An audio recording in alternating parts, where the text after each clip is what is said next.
Alright, got this American Firelines 474.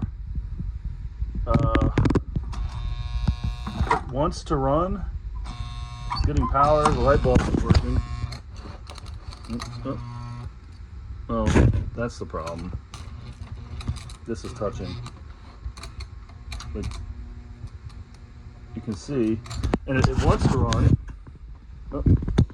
But the metal thing in the front is, oh, okay, there it goes. It's touching the, oh. It was touching the track, so it didn't like that.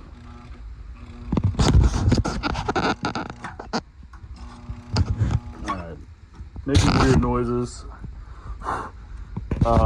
So, this one will be sold as is. And it's not just the as it is like this. I found a box, hold on, that had the bottom parts.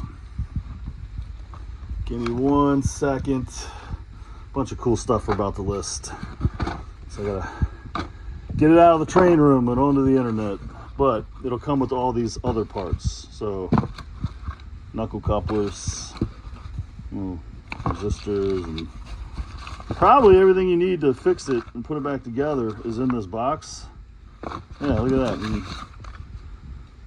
there you go. So it'll be bubble wrapped and everything, but you'll get everything in the box and the rocket itself. So very cool.